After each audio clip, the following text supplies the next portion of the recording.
Finance ministry వాళ్ళందరూ ఇచ్చేటువంటి నివేదికలలో ఉంటాయి అధ్యక్ష. లోక్సభ సాక్షి కూడా కేంద్రం కూడా ఇదే చెప్పింది.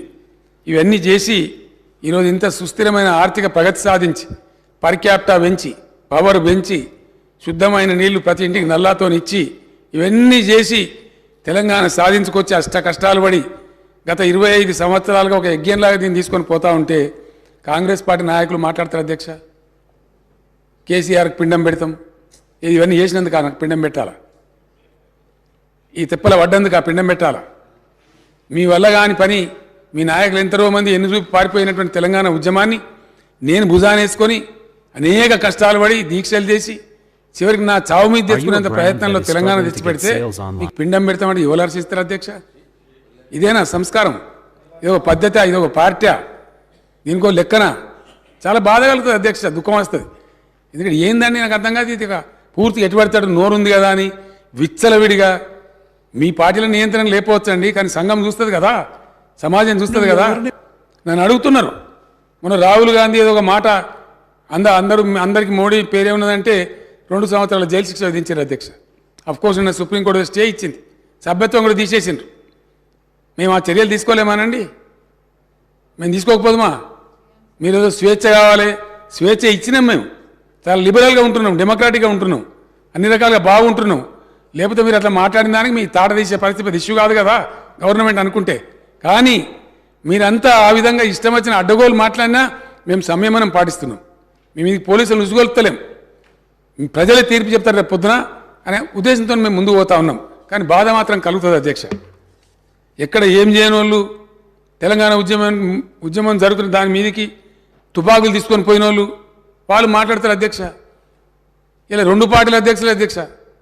కాంగ్రెస్ పార్టీ అధ్యక్షుడేమో రైఫిల్ తీసుకొని పోయిండు కరీంనగర్ జిల్లాకు, ఇంకో పార్టీ అధ్యక్షుడేమో అందరు రాజీనామా చేస్తుంటే ఆయన ఒక్కడు మాత్రం రాజీనామా చేయకుండా అమెరికాకు వారిపోయింది అధ్యక్ష.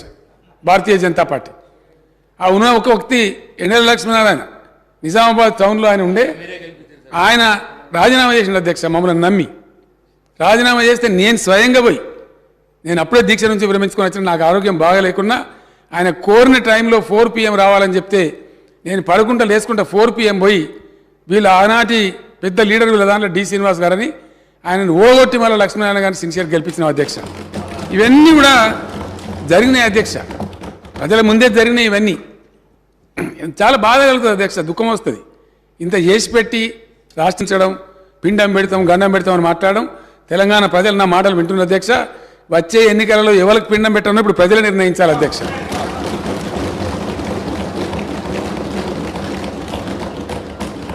తలసరి విద్యుత్ వినియోగంలో దేశంలో నంబర్ 1 అధ్యక్ష తెలంగాణ. జాతీయ సగటు అయితే అసలు మన సమీపంలో కూడా లేదు. నేషనల్ యావరేజ్ చూస్తే అతి తక్కువ సమయంలో విద్యుత్ ఎక్కడిది అధ్యక్ష? కాంగ్రెస్ హయాంలో విద్యుత్తు మొన్న కూడా వీళ్ళ కడుపుల సంగతి బయట పెట్టిండ్రు.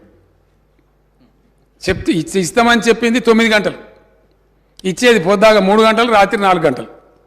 ఆడిపోయి షాకులు కొట్టి సావా, పాములు గారి సావా, వందల మంది రైతులు చచ్చిపోయారు అధ్యక్ష. పెద్ద దానికి ఇవాళ 24 గంటల కరెంట్ ఇస్తుంటే దాని మీద కూడా అడ్డగోలుగా మాట్లాడతారు అధ్యక్ష. వాళ్ళకున్న అలవాట్లే ఇతరులకు ఉన్నాయనుకుంటారు. ఎంత క్రమశిక్షణ పాటిస్తే, ఎంత పటుత్వంగా పనిచేస్తే ఇండియా.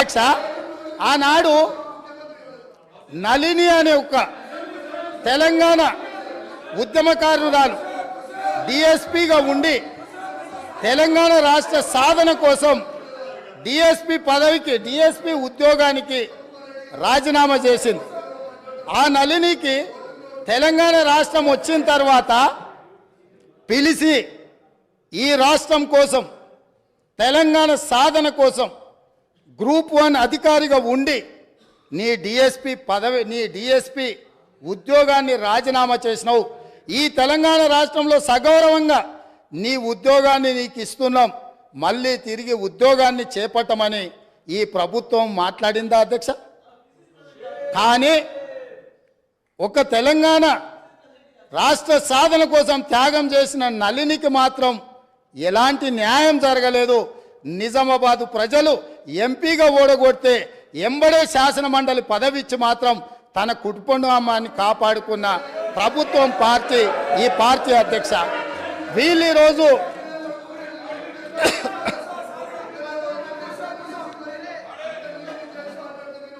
అదేవిధంగా అధ్యక్ష, ఆ విషయాన్ని పక్కన పెడితే తెలంగాణ ఉద్యమంలో లక్షలాది